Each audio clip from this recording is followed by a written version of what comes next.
Welcome to my YouTube channel എൻ്റെ വഴികൾ. ഏവർക്കും എൻ്റെ വഴികളിലേക്ക് സ്വാഗതം. ഇനിയും എൻ്റെ ചാനൽ സബ്സ്ക്രൈബ് ചെയ്യാത്തവർ സബ്സ്ക്രൈബ് ചെയ്യുക. എൻ്റെ വീഡിയോ ഇഷ്ടമായാൽ ലൈക്ക് ചെയ്യുക. തുടർന്നും എൻ്റെ വീഡിയോകൾ ലഭിക്കുന്നതിന് വേണ്ടി ബെല്ലൈക്കൺ അമർത്തുക. ഗസയിൽ ജനസാന്ദ്ര മേഖലകളെ കേന്ദ്രീകരിച്ചുള്ള ആക്രമണം ഇന്നും ശക്തമായി തുടരുകയാണ്. 24 മണിക്കൂറിനുള്ളിൽ ഗസയിൽ മാത്രം 40 ഫലസ്തീനികൾ കൊല്ലപ്പെട്ടു. ഗസൻ സിറ്റിയിലെ അൽ സബർ പരിസരത്ത് ഒരു കാറിൽ ഇസ്രായേൽ ഡ്രോൺ ആക്രമണം നടത്തി. ആക്രമണത്തിൽ കാറിലുണ്ടായിരുന്ന 4 ഫലസ്തീനികൾ കൊല്ലപ്പെട്ടു. ജലവിതരണ കേന്ദ്രത്തിനരികെ നിന്നിരുന്ന ധാരാളം ആളുകൾക്ക് മാരകമായി പരിക്കേൽക്കുകയും ചെയ്തു. ഗസ സിറ്റിയിൽ ഷുജയ്യ പരിസരത്ത് ഇസ്രായേലി സൈനികാക്രമണം 3ാം ദിവസത്തിലേക്ക് കടക്കുന്നു. അൽ ഖസം ബ്രിഗേഡ് പറയുന്നത് അൽ ഷുജയിൽ ഞങ്ങൾ ഇസ്രായേൽ സേനയുമായി മുഖാമുഖം കനത്ത യുദ്ധത്തിലാണെന്നാണ്. വെള്ളിയാഴ്ച ഇസ്രായേലിലെ 4ലധികം സൈനികർ കൊല്ലപ്പെട്ടതായി ഇസ്രായേൽ മാധ്യമങ്ങൾ റിപ്പോർട്ട് ചെയ്തിരുന്നു. മധ്യ ഗസയിലെ അൽ ബുറൈജ് അഭയാർത്ഥി ക്യാമ്പിൽ 2 കുട്ടികളടക്കം 4 ഫലസ്തീനികൾ കൊല്ലപ്പെട്ടു. ഇസ്രായേൽ സേന ഒരു ജനവാസ കെട്ടിടത്തിൽ നടത്തിയ ബോംബിങ്ങിൽ ഡസൻ കണക്കിന് ഫലസ്തീനികളാണ് അവശിഷ്ടങ്ങൾക്കിടയിൽ കുടുങ്ങിക്കിടക്കുന്നത്. ഇത് 3ാം തവണയാണ് ഷുജയിൽ ഇസ്രായേൽ സേന ആക്രമണം നടത്തുന്നത്. ഇവിടങ്ങളിൽ അവശേഷിക്കുന്ന ഹമാസിന്റെ പോരാളികളെ ഉന്മൂലനം ചെയ്യാനുള്ള ശ്രമത്തിലാണ് ഇസ്രായേൽ സേന എന്നാണ് അവർ പറയുന്നത്. പക്ഷേ ഹമാസ് ഒരു സായുധ സംഘടനയിൽ നിന്നും ഒരു ആശയമായി മാറി എന്നത് ഇസ്രായേലിന്റെ സൈനിക തലവന്മാർ മനസ്സിലാക്കിയിട്ടുണ്ട്. അത് ഇസ്രായേലിന്റെ സൈനിക വക്താവ് ഇസ്രായേലി ഗവൺമെന്റിനോട് പറഞ്ഞിട്ടുള്ളതുമാണ്. നെതന്യാഹുവിന് തന്റെ അധികാര കൊതിയാണ് ഈ യുദ്ധം, അതിലുപരി കോടതിയിൽ കുറ്റവിചാരണ നേരിടാനുള്ള ഭയവും. ഇന്ന് ഫലസ്തീനിലെ ഓരോ കുഞ്ഞിന്റെ ഹൃദയത്തിലും ഹമാസ് എന്ന് തുടിക്കുന്നുണ്ടാവും. കാരണം അവരുടെ മാതാപിതാക്കളെ ഇല്ലാതാക്കിയ ശക്തികളാണ് മറുഭാഗത്തുള്ളത്. അവരുടെ നാശം ഈ കുരുന്നുകളുടെ ഏറ്റവും വലിയ സ്വപ്നമായിരിക്കും. ഫലസ്തീനിലെ ഓരോ മാതാപിതാക്കളുടെയും മനസ്സിൽ ഹമാസ് ഒരു തീപ്പന്തമായി ആളിക്കത്തുന്നുണ്ടായിരിക്കണം. കാരണം അവരുടെ പൊന്നോമനകളെ ഇല്ലാതാക്കിയവരാണ് ഇസ്രായേലികൾ.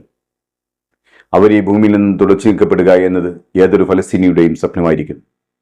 അതുകൊണ്ട് തന്നെ ഇന്ന് ഗസയിലും റഫയിലും ഖാൻ യൂനിസിലും ഫലസ്തീനിൽ ആകെയും തിരഞ്ഞാൽ ഹമാസ് അല്ലാതെ മറ്റാരും ഉണ്ടാവില്ല. ആ നിലയിലേക്ക് ഫലസ്തീനികളെ ഇസ്രായേലിന്റെ ക്രൂരത മാറ്റിയെടുത്തിട്ടുണ്ട്. ഇസ്രായേലി സൈന്യം കവചിത വാഹനങ്ങളും ആർട്ടിലറികളും മിസൈലുകളും ഡ്രോണുകളും എല്ലാം ഉപയോഗിച്ച് ശക്തമായ ആക്രമണം നടത്തുമ്പോൾ ഫലസ്തീനികൾ പതിയിരുന്നും ഗ്രനേഡുകൾ ഉപയോഗിച്ചും ഇസ്രായേൽ സേനകൾക്ക് കനത്ത നാശം വരുത്തുകയാണ്. ഇസ്രായേലി പക്ഷത്തുള്ള കാഷ്വാലിറ്റികൾ ലഘൂകരിച്ചാണ് ഇസ്രായേൽ പുറത്തുവിടുന്നത്. ഇസ്രായേലി ഗവൺമെന്റിന്റെ അനധികൃത കുടിയേറ്റം വ്യാപിക്കാനുള്ള തീരുമാനം വെസ്റ്റ് ബാങ്കിലുള്ള ഫലസ്തീനികളെ വല്ലാതെ ഭയപ്പെടുത്തുന്നുണ്ട്. ഏരിയ ബി എന്ന ഫലസ്തീൻ അതോറിറ്റിയുടെ കൈവശമുണ്ടായിരുന്ന വെസ്റ്റ് ബാങ്കിന്റെ ഭാഗം ഇപ്പോൾ ഇസ്രായേൽ കൈവശപ്പെടുത്തി അവരുടെ കൺട്രോളാക്കിയിരിക്കുകയാണ്. ഏരിയ ബി എന്ന് പറയുന്നത് നിലവിൽ ഫലസ്തീൻ ടൗൺഷിപ്പിന്റെ ഭാഗമാണ്. ഇസ്രായേലിന്റെ അനധികൃത കുടിയേറ്റ പ്ലാൻ ഗവൺമെന്റ് അംഗീകരിച്ചതോടെ അവിടങ്ങളിലെ ഫലസ്തീനികൾ ആശങ്കാകുലരാണ്. അധിനിവേശ വെസ്റ്റ് ബാങ്കിലെ സോണിങ്ങിനും നിർമ്മാണത്തിനുമുള്ള ഫലസ്തീൻ സിവിലിയന്മാരുടെ അധികാരവും ഫലസ്തീൻ അതോറിറ്റിയുടെ ഭരണവും ഇല്ലാതാക്കുന്ന ഇസ്രായേലിന്റെ തീരുമാനത്തിൽ വെസ്റ്റ് ബാങ്കിലെ ഫലസ്തീനികൾ ഭയാലുക്കളാണ്. ഇതിലൂടെ അനധികൃത നിർമ്മാണം എന്നതിനെ ഒതുക്കാനുള്ള തന്ത്രമാണ് ഇസ്രായേലി ക്യാബിനറ്റ് അവലംബിക്കുന്നത്. ഇസ്രായേൽ ആവശ്യപ്പെടുന്നത് ഇവിടം വിട്ടു പോകണമെന്നാണ്. പക്ഷേ ഈ ജനങ്ങൾ എവിടേക്ക് പോകും? ഞങ്ങളുടെ വേരുകൾ ആഴത്തിലിറങ്ങിയ മണ്ണാണിത്. ഈ മണ്ണും ഈ നഗരവും വിട്ട് ഞങ്ങൾ എങ്ങോട്ട് പോകും? ദൈവഹിതമുണ്ടെങ്കിൽ ഞങ്ങളും ഞങ്ങളുടെ ഈ നഗരവും ഇവിടെ തന്നെ ഉണ്ടാകും. ക്രിസ്തുവിന് മുമ്പുള്ളതാണ് ഈ പട്ടണവും ഇവിടുത്തെ സംസ്കാരവും. വെസ്റ്റ് ബാങ്കിലെ ജനസംഖ്യയുടെ പകുതിയിലധികവും അവരുടെ വീടുകളും ഈ തൈബയിലാണ് സ്ഥിതി ചെയ്യുന്നത്. 4-5 ഇസ്രായേലി അനധികൃത കുടിയേറ്റക്കാരും നിരവധി ഔട്ട് പോസ്റ്റുകളും ചേർന്ന് തൈബയിലെ ഏകദേശം 1400 സ്ക്വയർ കിലോമീറ്റർ സ്ഥലമാണ് പിടിച്ച് അടക്കിയിരിക്കുന്നത്. ഈ പ്രവർത്തനം മൂലം ടൗൺ 3-1 ചുരുങ്ങുകയും പ്രദേശത്തെ ജനങ്ങളുടെ പ്രതീക്ഷകളെ അത് ഞെരുക്കുകയും ചെയ്തിരിക്കുന്നു. ഇസ്രായേലിന്റെ ഭാഷ ഇത് 5 യൂറോപ്യൻ രാജ്യങ്ങൾ പലസ്തീനെ രാജ്യമായി അംഗീകരിച്ചതിന്റെ പ്രതികാര നടപടി എന്നാണ്. ശക്തരെന്ന് അവകാശപ്പെടുന്ന ഇസ്രായേലിന്റെ ചൈൽഡിഷ് ടോക്ക് പോലെ ലോകത്തിന് ഇത് തോന്നും. പക്ഷേ ലോകരാജ്യങ്ങളുടെ നേതാക്കൾക്ക് മനസ്സിലാവാതെ പോകുന്നതും അത് തന്നെയാണ്. പക്ഷേ അന്താരാഷ്ട്ര രാഷ്ട്രീയ വിദഗ്ധരും മറ്റും പറയുന്നത് ഇസ്രായേലിന്റെ ഏറ്റവും വലിയ വഞ്ചനയ്ക്ക് വേണ്ടി ആസൂത്രണം ചെയ്ത ഏറ്റവും ചെറിയ പദ്ധതിയാണ് ഇതെന്നാണ്. ഇസ്രായേലി ഗവൺമെന്റിന്റെ അംഗീകാരത്തിന് വേണ്ടി കാത്തുകിടക്കുന്ന ഔട്ട് പോസ്റ്റുകൾ നിരവധിയാണ് ഇവിടെ. കഴിഞ്ഞ 6 മാസം കൊണ്ടുണ്ടായ നിർമ്മാണ പ്രവൃത്തികൾ അനേകം വർഷങ്ങൾക്ക് തുല്യമുള്ള നിർമ്മാണമാണ്. പദ്ധതികൾ നടപ്പിലാക്കാനുള്ളതാണ്. വിദഗ്ധർ പറയുന്നത് ഇസ്രായേലിൻ്റെ ഈ തീരുമാനങ്ങൾ ആദ്യം ബാധിക്കുക ബത്ലഹേമിൻ്റെ വടക്ക് കിഴക്കൻ ഭാഗത്തുള്ള അമദി പോലുള്ള പട്ടണങ്ങളെയാണെന്നാണ്.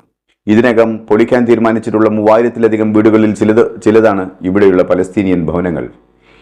അന്താരാഷ്ട്ര സമൂഹത്തിന്റെ മൗനം ഇസ്രായേലിൻ്റെയും വലതുപക്ഷ ഗവൺമെന്റിന്റെയും തീരുമാനം നടപ്പിൽ വരുത്താൻ ആക്കം കൂട്ടുന്നു.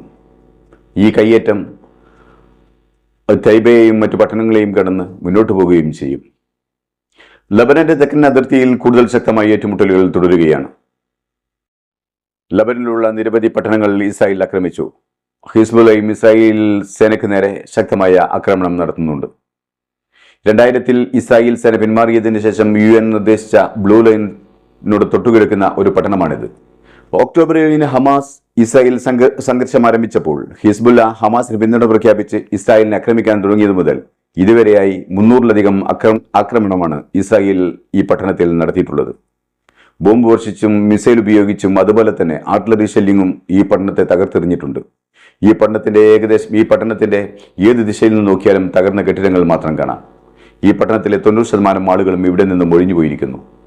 അവശേഷിക്കുന്നവർ ഏത് നിമിഷവുമുള്ള ഇസ്രായേലിന്റെ ആക്രമണം ഭയന്നാണ് ഇവിടെ ജീവിക്കുന്നത്.